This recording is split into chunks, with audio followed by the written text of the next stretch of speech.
시간을 정하여 기도하는 것은 신앙 성장에 아주 큰 유익을 줍니다. 시간을 정하여 기도한다.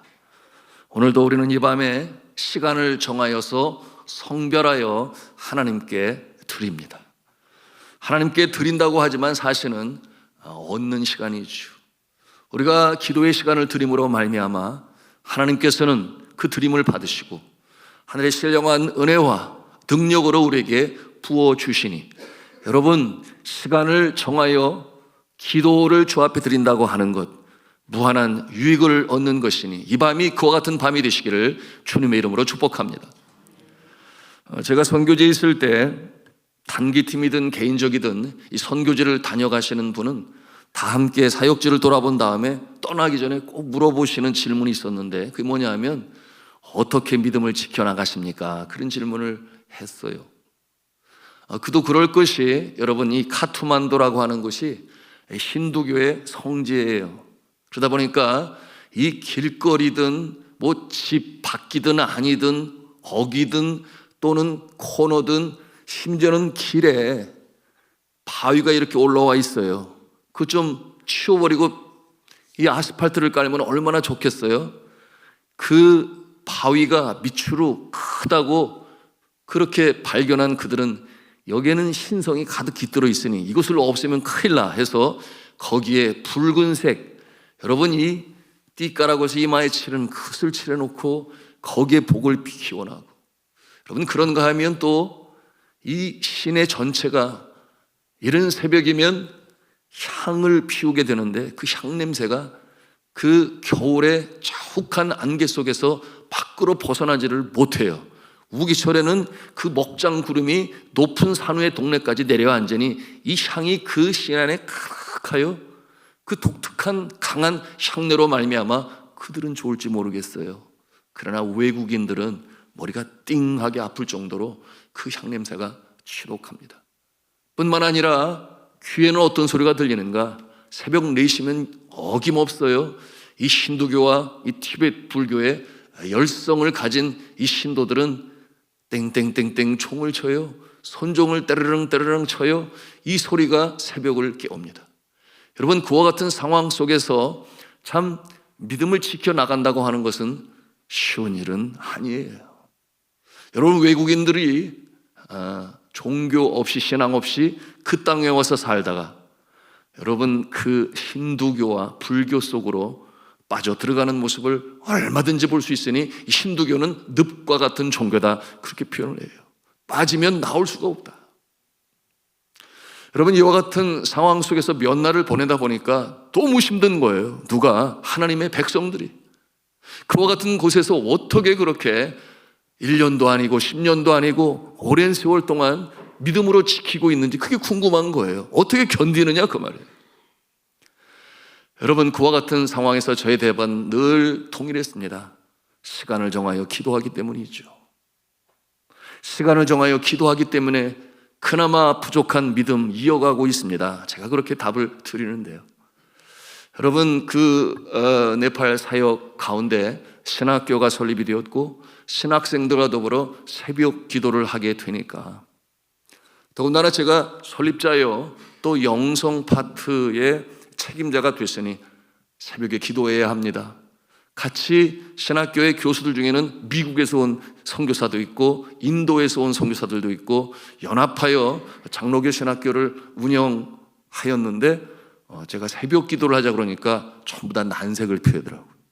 왜냐하면 그들은 새벽에 그렇게 일찍 일어나서 함께 기도하는 문화가, 신앙적 문화가 없어요. 개인 큐티를 하든지 아니면 어떤 네팔 교회 지도자는 뭐 농담으로 말하겠지만 하나님께서는 사랑하시는 자에게 잠을 주신대요. 그래가지고 아침에 그 신선한 공기 속에서 잠이 그렇게 꿀맛이라는 거예요. 그냥 뭐 한 귀로 듣고 잃어버렸습니다마는 그렇게 새벽에 신학생들과 더불어 기도를 해요. 왜냐하면 기숙사 제도니까 결혼하지 아니하면 모두가 기숙사에서 기숙하며 24시간 통제를 받으며 훈련을 받는 거죠. 장차 교회 개척자로 나가야 되는데 제일 중요한 것은 주님 앞에 시간을 성별하여 드리는 것이다. 가장 귀한 시간은 어느 시간이 가냐? 첫 번째 시간이다. 하루가 시작하는 첫 시간이 제일 귀하다. 그래서 제가 고집을 하고 시작하게 되었습니다. 그러므로 새벽 기도가 시작이 되었는데, 그것이 지금은 학교의 전통이 되었고, 그렇게 기도를 함으로 말미암아 어떻게 하루가 시작되어야 하는지를 그들은 아는 거예요. 그처럼 우상과 귀신들이 들끓고 있는 그 땅에서 예수의 이름으로 죄 몸된 교회를 세운다고 하는 것은 보통 특공대 훈련이 아니면 아니 되는 거죠. 그래서 시간을 정하여 성별하여 새벽으로 드릴 때 어떻게 하는가 하면 출석을 불러요. 출석을. 누가 빠졌는지 누가 나왔는지. 그래서 출석 체크를 하고 자꾸 빠지면은 어떻게 그를 가지고서는 교회 개척을 하겠냐고 조언도 주곤 합니다만은, 우리나라에서 교인들 새벽기도 출석부를 부르면 어떨까, 뭐 그런 생각도 지나가는 생각으로 했었습니다만은, 시간을 정하여 성별하여 기도를 드린다고 하는 것은 여러분 우리의 신앙 성장과 증진에 부한한 유익을 줍니다. 여러분 이렇게 시간을 정하여 기도한다고 하는 것은 여러분 그만큼 나의 삶의 이 타임 매니지먼트라고 그러죠. 시간을 잘 관리하는 모습이라고도 볼 수 있겠습니다. 여러분 시간을 성별의 주님 앞에 기도할 때 무엇보다도 가장 이 힘든 기도 시간은 앞서 말씀을 드렸습니다마는 새벽 첫 시간을 드리는 거예요. 여러분 이 새벽에 억지로라도 참석하게 되면 하나님께서 그 이상의 기쁨과 평강을 주십니다. 경험해 보신 분들은 아실 거예요. 선교지에서도 마찬가지였습니다. 때때로 그 전날이 너무나 일이 많고 권하면 일어나기가 어려운데, 그럼에도 불구하고 왜냐하면 신학생들이 기다리니까 보니까, 그래서 억지로 마지못해 갈 때도 있지만, 여러분 기도를 마치고 나서는 하나님만이 주시는 신비한 은혜가 밤을 채우니 그래 잘했어, 그 같은 생각을 갖게 됩니다. 여러분 기도로 시간을 내어 드리지 못하면 우리의 영성은 점점 죽어가게 되어 있습니다. 그러므로 기도는 영혼의 호흡이다 라고 하는 명언도 있습니다. 전에 사랑하는 성도 여러분, 이 시간을 정하여 기도를 한다, 성별하여 주님 앞에 드린다. 여러분 이 특별히 새벽에 어두운 방에 불을 켜고 성경책을 들고 추운 겨울이라도 교회를 향하여 걷는 그 발걸음, 여러분 이미 주님께서 그 영혼에 함께 하십니다. 여러분 그와 같은 모습을 통하여 여러분 믿음을 지켜나갈 수 있다고 하는 것은 정말 중요한 것이에요. 그런가 하면 우리가 이처럼 금요 기도회로, 오늘날 한국교회 금요 기도 안 하는 데도 많이 있어요. 금요일 밤 금요 기도회로 함께 모여 기도한다고 하는 것은 우리의 신앙 증진에 큰 유익을 줍니다. 여러분 주께서 십자가에 달려 돌아가신 날이 금요일이에요. 그러므로 성금요일이라 그렇게까지 표현을 하는데요, 시간을 정하여 이처럼 기도할 때 먼저는 우리 자신의 영혼이 살아납니다. 그리고 우리의 자녀들이 믿음으로 돌아서게 되며 가정이 살아나고 일터와 사업장, 그리고 우리가 감당하는 주의 몸된 교회의 직분의 사명을 주님께서 날마다 새롭게 하시고 능력을 공급하시니, 여러분 시간을 정하여 기도하는 이 능력과 기쁨을 누리시기를 축복합니다. 오늘 본문에 보니까 기도 시간에라고 하는 단어가 나와요. 1절 말씀인데 우리 같이 읽도록 합니다. 시작. 제9시 기도 시간에 베드로와 요한이 성전에 올라갈세. 시간을 정해놓고 하는 기도입니다. 예수님 당시에 유대인들은 그들의 믿음의 선배들의 전통을 따라서 하루에 3번 기도를 드렸습니다. 다니엘이 같은 모습이었죠. 다니엘서 6장 10절에 다니엘의 기도의 모습을 우리가 볼 수 있는데 같이 천천히 읽겠습니다. 시작. 다니엘이 조서에 왕의 도장이 찍힌 것을 알고도 자기 집에 돌아가서는 윗방에 올라가 예루살렘으로 향한 창문을 열고 전에 하던 대로 하루 3번씩 무릎을 꿇고 기도하며 그의 하나님께 감사하였더라. 아멘. 여러분 왕이 내린 명령의 조서를 보고 그가 하루에 3번 기도를 했습니까? 아니면 전에 하던 대로 했습니까? 전에 하던 대로. 그것은 그처럼 삶 가운데 하루의 일과 중에 3번 기도하는 것은 기본이다. 전에 하던 대로, 거룩한 습관이라고도 표현할 수 있겠습니다.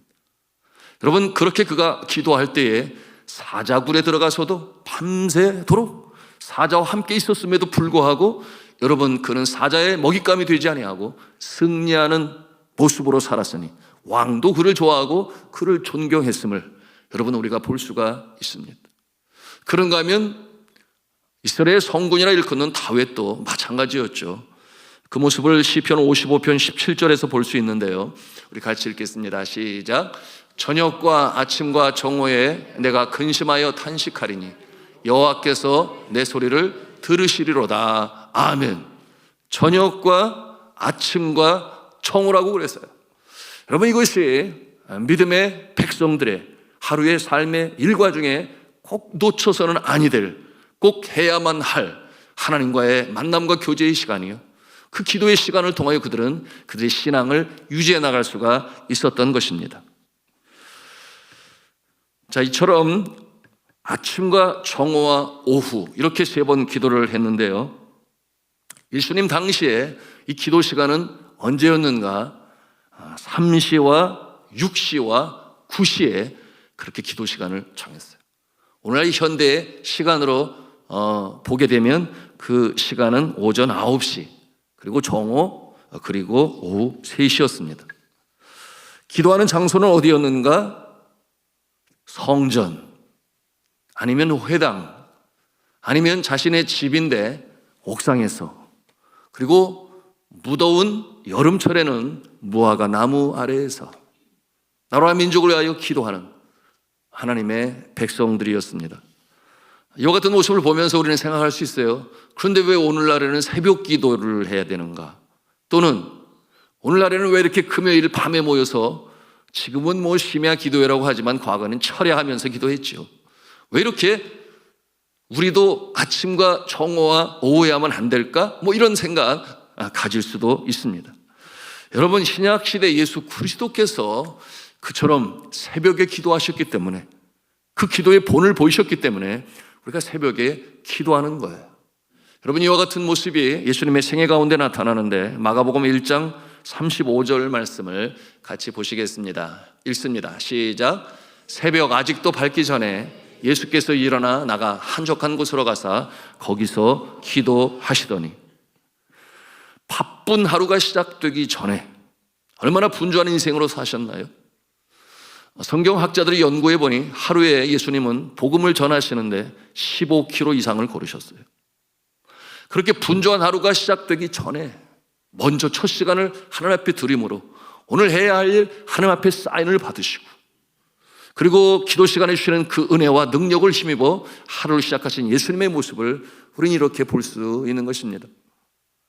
뿐만 아니었죠. 예수 그리스도께서는 밤중에 기도하심으로 또한 이 철야 기도 또는 심야 기도의 본을 보여주셨습니다.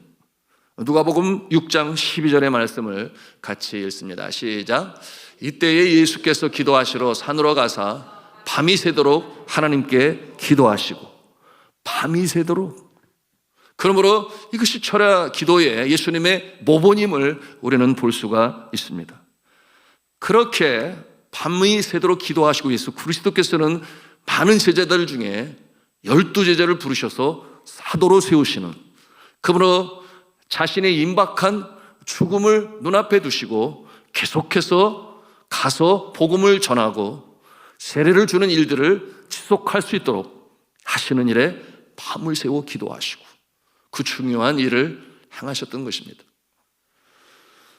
저녁 식사하고 나서 예수 그리스도께서는 또 산으로 가는 모습을 우리가 대할 수 있는데요, 감람산에 가셔서 기도하셨죠. 여러분, 제자들에게 유월절을 베푸셨다. 우리에게는 최후의 만찬으로 알려져 있습니다만은, 그렇게 떡과 포도주를 먹으신 이후에 예수 그리스도께서는 감람산으로 올라가셨습니다.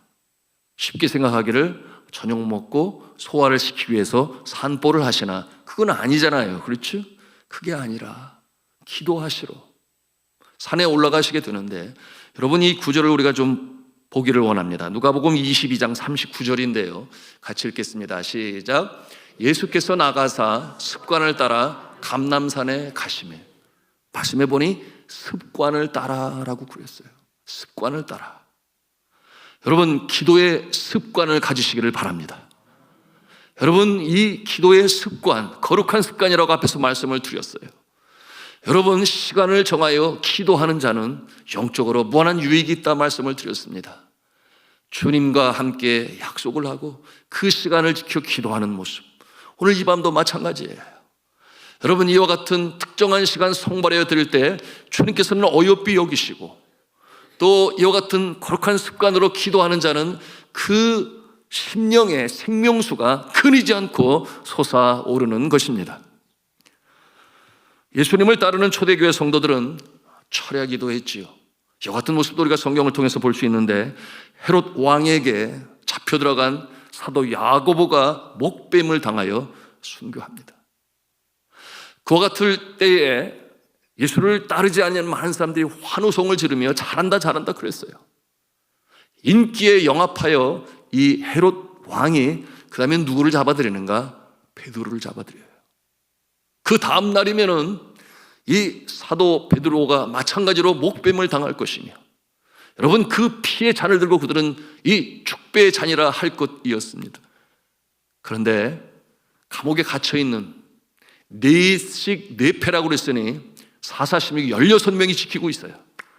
여러분, 손과 발에 이 짝고가 채워지고 사슬로 묶인 이 베드로, 그러나 하나님께서는 베드로를 귀 쓰시기로 이미 예수님을 통하여 말씀하셨어요. 그러므로 주의 천사가 그를 깨워 한밤중에 그곳에서 탈출하게 하시니, 여러분 그 몸에 사슬이 벗어지고 자신은 피몽사몽, 이것이 꿈인지 생시인지 알지 못할 정도로 아마도 깊이 잠이 들었는지 모르겠어요. 여하튼 그가 감옥에서 나와서 찾아간 곳이 있었으니 어디였는가? 마가의 다락방, 마가라하고 요한이라 하는 그의 어머니 마리아의 이 집, 바로 이 함께 기도하며 초대교회가 시작했던 그곳으로 가게 되는데, 그곳에서는 어떤 일이 있었는가? 여러분 성경을 통하여 우리에게 말씀하고 있습니다. 사도행전 12장 12절 말씀이에요. 우리 같이 읽도록 하겠습니다. 시작. 마가라 하는 요한의 어머니 마리아의 집에 가니 여러 사람이 거기에 모여 기도하고 있더라. 많은 사람들이 여전히 그 한밤중에 모여 기도하고 있어요. 왜냐하면 주의 종 사도 베드로가 건짐을 받게 하여 주옵소서, 구원하여 주옵소서, 그렇게 밤새도록 철회하며 기도하고 있는 이 모습이에요. 여러분, 이것이 사도행전 12장 12절에 있는 말씀인데 12.12 많이 들어보셨죠? 12.12 사태, 이게 진짜 사태 아니었겠습니까? 12.12 사태. 누구에게? 헤로도 왕과 그를 지키고 있는 로마 병정들에게는 그야말로 사태 아니었겠어요? 내일 그렇게 이 피의 축배의 잔을 들려고 했던 그들이, 여러분 그 상황 가운데서 맥없이 놓쳐버리고 마는 이 역사가 나타나게 되었던 것입니다. 여러분, 밤을 새워 기도할 때에 놀라운 주의 역사가 나타남을 믿으시기를 바랍니다. 시간을 정하여 기도할 때 놀라운 역사가 나타나고, 여러분 이 금요일 밤이 우리가 기도하는 밤인데, 여러분 진실하게 뜨겁게 기도하심으로 주님의 위로부터 내려오시는 응답을 받으시고 그 능력으로 하늘 찬송을 부리며 전진하시는 산돌의 성도가 되시기를 주님의 이름으로 축복합니다. 기도 시간에 사도 베드로와 요한이 이 기도 파트너가 되어서 이제 성전으로 올라갑니다. 여러분, 기도는 혼자보다는 두세 사람이 내 이름으로 모인 곳에 함께 하신다 말씀하신 것처럼, 여러분 튀르키예와 그리스 성지순례 하신 분들은 그 굴 속에 들어가서 작은 굴들이 있음을 보게 되었는데요, 거기 몇 사람이 들어가는가? 둘이 들어갈 수 있어요. 방에 들어가면 3명이 들어가요. 성경에 있는 그대로 두세 사람이 함께 모여 기도하는 그 티야, 그 석회암으로 되어진 그곳에 굴을 파서 기도하였습니다. 베드로와 요한이 기도의 파트너가 되어 기도 시간에 성전으로 올라갈 때 하나님께서 예비하신 운명적인 만남을 그들은 갖게 됩니다. 여러분, 기도 시간을 정하여 이처럼 동역하는 기도의 파트너와 함께 연합하여 기도할 때 하나님께서는 이 역사를 보여주시는 거예요. 이 운명적인 만남은 어떠한 모습이었습니까? 이 성전 앞에 미문이라 표현을 했는데요, 아름다울 미자겠죠. Beautiful gate. 이 미문 앞에서 그 이름과는 너무나 대조적인, 너무나 불쌍하고 비참한 신세로 살아가는 한 존재를 만나게 되는 것입니다. 여러분, 이 성전으로 올라가는 이 기도하는 베드로와 요한, 여러분, 이 성전에 당시에도 제사가 치러지고 있었습니다. 여러분, 구약 시대에는 짐승 피제사를 통하여 번제로 하나님께 죄의 용서함을 간구했어요. 그러나 예수 그리스도께서 오신 이후에 제사는 우리 믿음의 사람들, 크리스찬들에게는 이제는 하지 않아도 되었습니다. 그러므로 베드로와 요한이 성전에 올라갈 때 제사를 드리러 올라갔는가? 그렇지는 아니에요. 이유가 있으니 예수 그리스도께서 어린 양 제물이 되어 십자가에 달리심으로 단번에 제사하셨으니, 여러분, 하나님께서 그 예수 그리스도를 믿는 자마다 그 죄악을 용서하시고 구원하셨으니 믿으시면 아멘 하십시다. 더 이상 피제사는 필요 없다. 예수님이 드리셨다. 그러므로 그들이 성전에 올라가는 것은 기도하기 위하여, 예배드리기 위하여 이렇게 성전에 올라가게 되었습니다. 여러분, 이 성전 입구에서 만난 이 운명적인 이 만남, 2절을 우리가 함께 보기를 원하는데요, 같이 읽겠습니다. 시작. 나면서 못 걷게 된 이를 사람들이 메고 오니 이는 성전에 들어가는 사람들에게 구걸하기 위하여 날마다 미문이라는 성전문에 두는 자라. 여러분, 이 못 걷게 된 자는 언제부터? 태어날 때부터. 걷지를 못하니 우리가 상상해 볼 수 있어요. 그 인생이 얼마나 기구한가. 여러분, 그 나이가 얼마나 되는가, 이어지는 말씀 뒤에 가면 나옵니다마는 40여 년 동안 그와 같은 모습으로 살게 되었으니 그 세월이 40년이에요. 그러니 그가 포기할 만도 했겠죠? 한 해가 지나고 두 해가 지나고, 그러니 그의 마음에 어떤 생각이 들었겠어요? 아이고, 내 팔자야, 내 인생이 이렇게 기구하구나. 이러다 결국 세상 떠나겠지. 10년도 아니고 20년도 아니고 30년, 40년까지 이르게 되었으니 어쩌면 그의 마음에는 그저 절망이요, 포기요, 어떤 기대도 없이 그저 사람을 바라보며 하루하루 먹을 수 있는 이 동전 하나 받는 것이 그의 삶의 유일한 목적이었는지 모르겠어요. 저 사랑하는 성도 여러분, 이 걷지 못하는 이 불쌍한 인생을 생각할 때 우리는 이 세상에 살아가는 인생들을 볼 수 있어야 합니다. 여러분, 여기에 나타나는 40년 동안 이 걷지 못한 불쌍한 인생은 곧 이 만남을 통하여 우리 인생에게 주시는 메시지가 있는 거예요.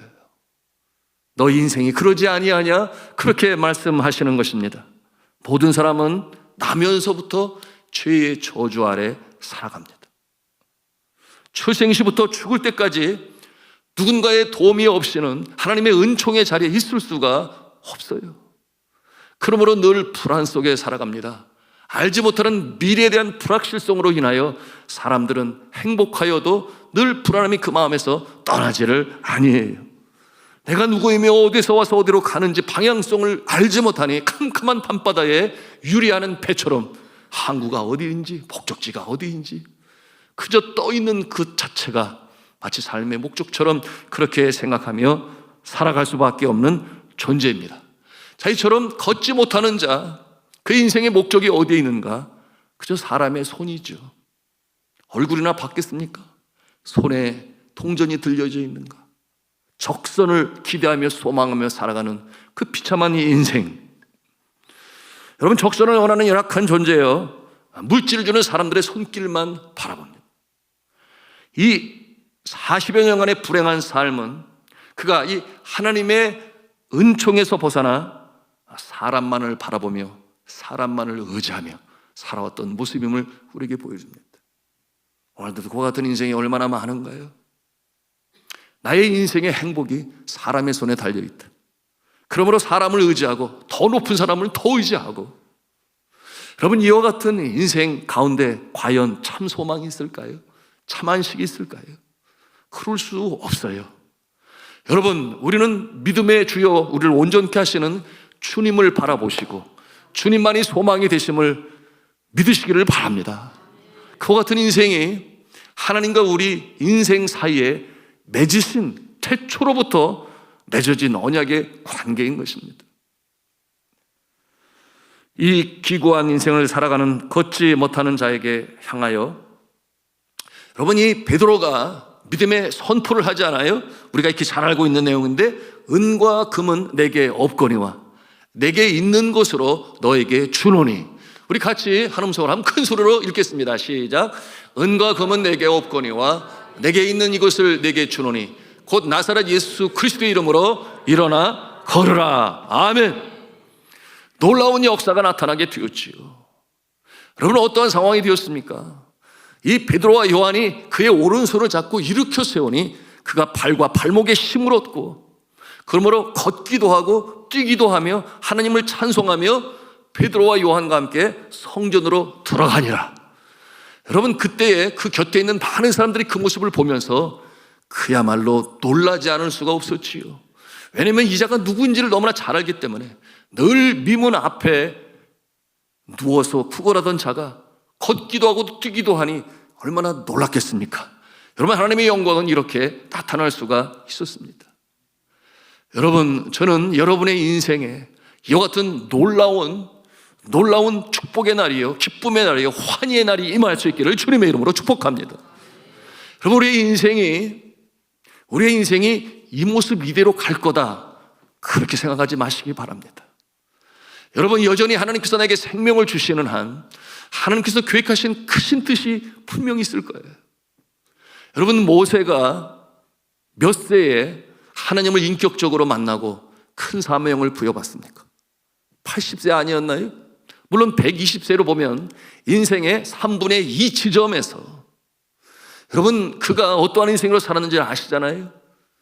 그가 왕자의 모습이었으나 졸지의 살인자가 되고 도망자가 되어 미디안으로 피신한 그는 그야말로 비교해 볼 때 기구한 인생으로 살았어요. 양을 치는 목자가 잘못됐다는 것이 아니라 왕자의 신분에서 무명의 목자의 모습은 분명 그렇겠지요.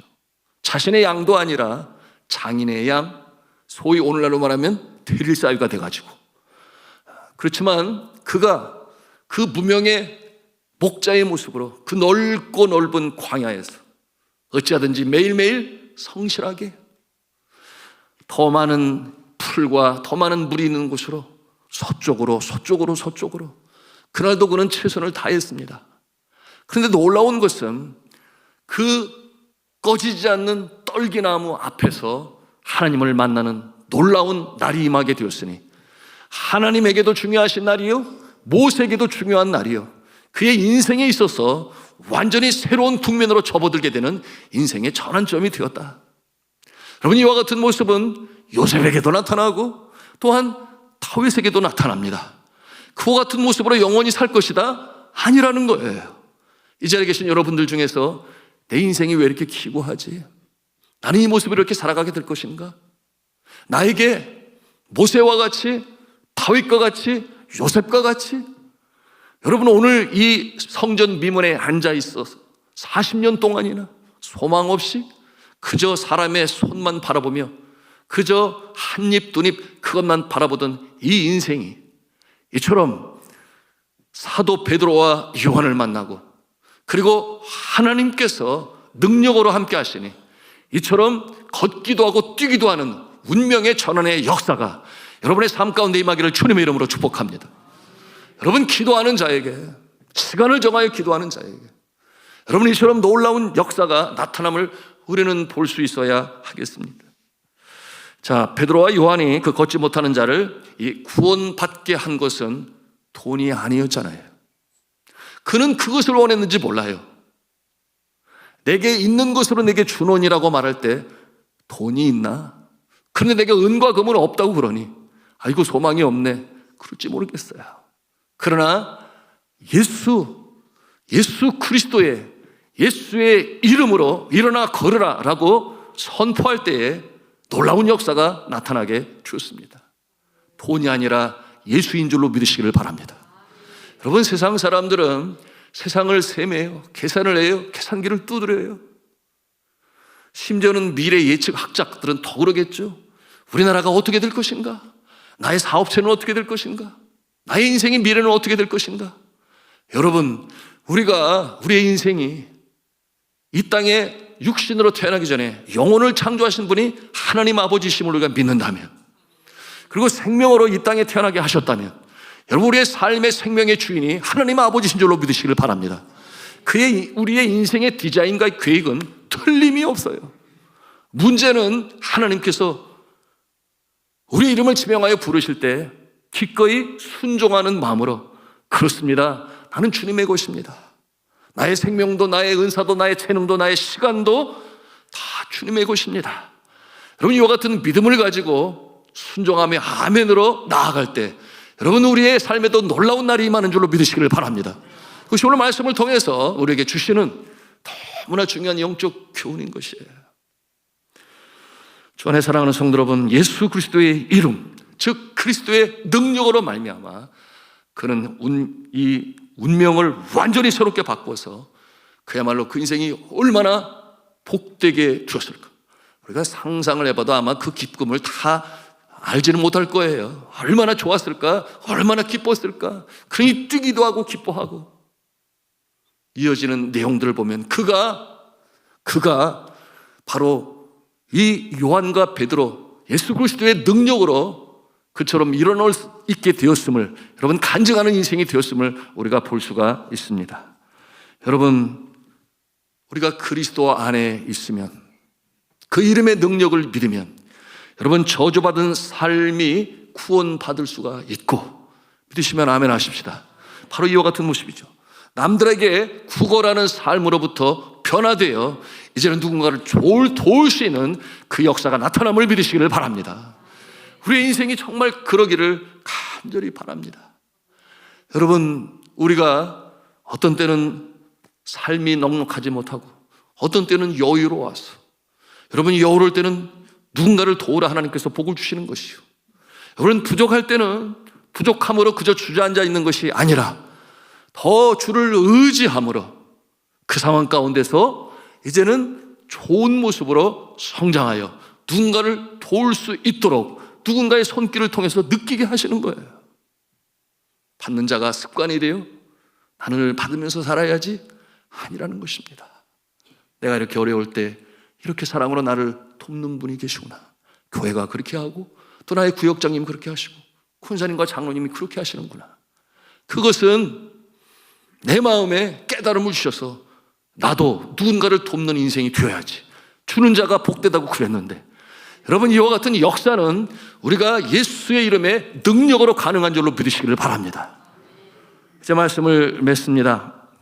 여러분, 이와 같은 모습을 보면서 이단의 교주들은 잘 사용하죠.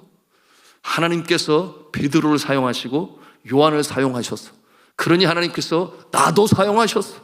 여러분, 이단 교주들의 전매 특허, 항상 성도들 앞에서 혼장담하는 모습인데, 아니요, 절대 그렇지 않습니다.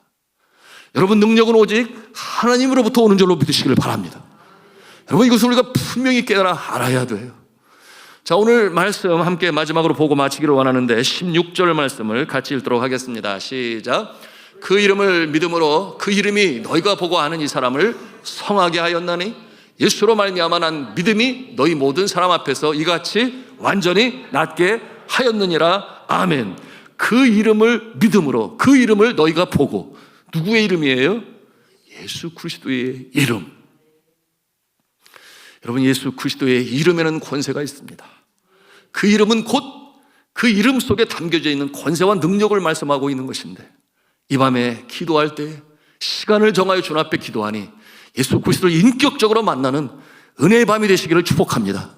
그러므로 우리의 심령 가운데 다시금 생명력으로 샘솟고, 그야말로 샘 곁에 뿌리 내리는 나무가 장애물의 담을 넘어 뻗어나갔던 것처럼, 여러분, 이 야곱이 요셉에게 주시는 축복의 역사가 여러분의 삶 가운데 풍성이 나타나고 넘치시기를 주님의 이름으로 축원합니다.